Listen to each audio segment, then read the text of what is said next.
Hello welcome back to my YouTube channel. मैं हूं राकेश और आप देख रहे हैं हाल सरकारी वैकेंसीज, जिसमें आज की इस पोस्ट में हम कार्यालय जिला एवं सत्र न्यायाधीश जसपुर में स्टेनोग्राफर, स्टेनोटाइपिस्ट, साक्ष्य लेखक या सहायक ग्रेड 3 के कुल 15 पदों पर भर्ती हो रही है, जिसके संबंध में संपूर्ण जानकारी देंगे। लेकिन इससे पहले अगर आपने अभी तक हमारे इस यूट्यूब चैनल को सब्सक्राइब नहीं किया हो तो इसे तुरंत सब्सक्राइब करो यार। सब्सक्राइब करने से क्या फ़ायदा होगा मैं आपको बताता हूँ। जब आप हमारे इस यूट्यूब चैनल को सब्सक्राइब करोगे तो आपको सबसे पहले रोजाना एक नई भर्ती के संबंध में जानकारी मिलेगी। और वीडियो को पूरा देखिए। बहुत लोग ऐसे होते हैं जो आधा अधूरा वीडियो देखते हैं और फॉर्म भर देते हैं, फिर कुछ कुछ छूट जाता है और बाद में फिर कमेंट करते हैं। आपका पैसा लग रहा है, समय लग रहा है, तो वीडियो को ज़रूर पूरा देखिए। अब चलिए बिना समय गंवाए हुए इस भर्ती के संबंध में जानकारी लेते हैं। तो यह नोटिफिकेशन 17 जनवरी 2023 को कार्यालय जिला एवं सत्र न्यायाधीश जसपुर द्वारा पारित किया गया है, जिसमें लिखा गया है कि स्टेनोग्राफर, स्टेनोटाइपिस्ट और सहायक ग्रेड 3 के लिए जो भी अभ्यर्थी आवेदन देना चाहता है वह दे सकते हैं। लेकिन रुकिए, यह भर्ती एक बार और निकल चुकी, जो कि 27 सितंबर 2022 को निकली थी, जिसमें बहुत से लोगों ने आवेदन दिया है। तो जिस किसी भी अभ्यर्थी ने 27 सितंबर वाले में आवेदन दे दिया है और दोबारा इसके लिए आवेदन न दें। तो चलिए इस भर्ती के संबंध में जानकारी लेते हैं।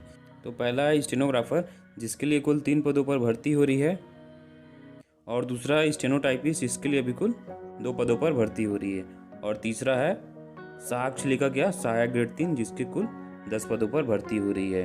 तो चलिए इस भर्ती के संबंध में अधिक जानकारी 27 सितंबर 2022 को जो नोटिफिकेशन निकला था उससे जानकारी लेते हैं, क्योंकि उसमें आपको इससे संबंधित शैक्षणिक अर्हताएं, चयन प्रक्रिया, उम्र सीमा और वेतनमान की जानकारी मिलेगी। तो अभी आप जो देख रहे हैं वह पुराना नोटिफिकेशन है, जो कि सितंबर महीने में निकली थी। पदों की संख्या एकदम बराबर है जैसा कि अभी उसमें मैंने बताया है। तो चलिए बिना समय गंवाए हुए इस भर्ती के संबंध में पात्रता एवं अन्य शर्तें जानते हैं। तो पहला है स्टेनोग्राफर। स्टेनोग्राफर के लिए वेतनमान मैट्रिक लेवल 7 पर रखा गया है, जो कि 28,700 रुपये से 91,300 रुपये रखा गया है। इसके साथ साथ आपको 2,800 रुपये का ग्रेड पे अलग से मिलेगा। इसके लिए अगर शैक्षणिक अर्हता की बात करें तो ST, SC और OBC के अभ्यर्थी को न्यूनतम 40% अंकों के साथ स्नातक उत्तीर्ण होना चाहिए, एवं जो अनारक्षित वर्ग के अभ्यर्थी हैं उनको 45% अंकों के साथ स्नातक उत्तीर्ण होना चाहिए। इसके साथ साथ अभ्यर्थी को छत्तीसगढ़ या मध्य प्रदेश शीघ्र लेखन तथा मुद्र लेखन परीक्षा या बोर्ड द्वारा मान्यता प्राप्त किसी अन्य समकक्ष बोर्ड में हिंदी शीघ्र लेखन एवं मुद्र लेखन की परीक्षा उत्तीर्ण करने का प्रमाण पत्र होने चाहिए। और तीसरा है विश्वविद्यालय या राज्य सरकार या केंद्र सरकार द्वारा मान्यता प्राप्त संस्था से diploma in computer application DCA होना अनिवार्य है। इसके साथ साथ MS वर्ड तथा इंटरनेट का न्यूनतम ज्ञान होना चाहिए, तभी आप स्टेनोग्राफर के लिए आवेदन दे सकते हैं। वही स्टेनोटाइपिस्ट के लिए वेतनमान मैट्रिक लेवल 4 पर रखा गया है, जो कि 19,500 रुपये से 62,000 रुपये तक है, और इसके लिए ग्रेड पे 1,900 रुपये रखा गया है। वही इन पदों के लिए शैक्षणिक योग्यता किसी मान्यता प्राप्त विश्वविद्यालय से ST, SC और OBC अभ्यर्थी को 40% अंकों के साथ स्नातक होना चाहिए, और अनारक्षित वर्ग के अभ्यर्थी को 45% अंकों के साथ स्नातक परीक्षा उत्तीर्ण करना चाहिए। इसके साथ साथ अभ्यर्थी को हिंदी शीघ्र लेखन तथा मुद्र लेखन परीक्षा उत्तीर्ण होने का प्रमाण पत्र होना चाहिए, एवं कंप्यूटर हिंदी टाइपिंग की गति 5,000 की डिप्रेशन प्रति घंटे के हिसाब से कौशल परीक्षा ली जाएगी। और चौथा है, इसी में अभ्यर्थी के पास DCA का प्रमाण पत्र होना चाहिए, एवं MS वर्ड का तथा इंटरनेट का न्यूनतम ज्ञान होना अनिवार्य है, तभी आप स्टेनोटाइपिस्ट के लिए आवेदन दे सकते हैं। वही साक्ष्य लेखक या सहायक ग्रेड के लिए वेतनमान मैट्रिक लेवल 4 पर रखा गया है, जो कि 19,500 रुपये से 62,000 रुपये तक है, और 1,900 रुपये का ग्रेड पे है।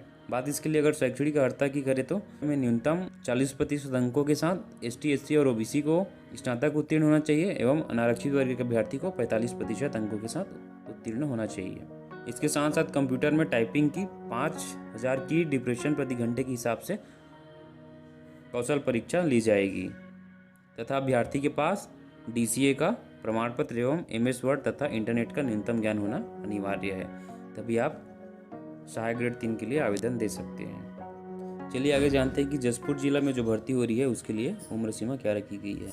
तो 1 जनवरी 2022 को अभ्यर्थी का आयु 18 वर्ष से 35 वर्ष के बीच में होनी चाहिए। इसके साथ साथ छत्तीसगढ़ के मूल निवासी ST, SC और OBC को उनकी कोटे के अनुसार आयु में छूट मिलेगी। वहीं इस भर्ती के संबंध में अधिक जानकारी पाने के लिए आप district.eco.gv.in/जसपुर पर विजिट कर सकते हैं। चलिए आगे जानते हैं कि कार्यालय जिला एवं सत्र न्यायाधीश जसपुर के लिए किस प्रकार से आवेदन दे सकते हैं। तो इसके लिए आपको ऑफलाइन ही आवेदन देना है, लेकिन उससे पहले चलिए जानते हैं कि आपको यहाँ पर कौन कौन से डॉक्यूमेंट की ज़रूरत पड़ेगी। तो अभी स्क्रीन पर आपको जितने भी डॉक्यूमेंट दिख रहे हैं उन सभी की आपको कार्यालय जिला एवं सत्र न्यायाधीश जसपुर में जब आप आवेदन देंगे तो इसकी ज़रूरत पड़ेगी। तो चलिए जानते हैं कि कौन कौन से डॉक्यूमेंट है। तो पहला है आवश्यक शैक्षणिक प्रमाण पत्रों की स्वप्रमाणित छाया प्रति, दूसरा है निवास प्रमाण पत्र की स्वप्रमाणित छाया प्रति, तीसरा जाति प्रमाण पत्र की स्वप्रमाणित छाया प्रति, चौथा है रोजगार कार्यालय का जीवन पंजीयन प्रमाण पत्र की छाया प्रति, पांचवा है अनुभव प्रमाण पत्र की स्वप्रमाणित छाया प्रति, छठवा है सरकारी अथवा निजी कार्यालय में कार्यरत अभ्यर्थियों को एनओसी लगेगा, और सातवां है आवेदन पत्र। आवेदन पत्र का लिंक मैं डिस्क्रिप्शन और हमारे टेलीग्राम ग्रुप में दे दूंगा, आप वहाँ से इसे डाउनलोड कर सकते हैं। और आठवां है पहचान पत्र के लिए वोटर आईडी, आधार कार्ड, ड्राइविंग लाइसेंस या पैन कार्ड की छाया कॉपी। और नौवां है स्वयं का पता लिखा हुआ एवं 5 रुपये का टिकट लगा हुआ 2 लिफाफा।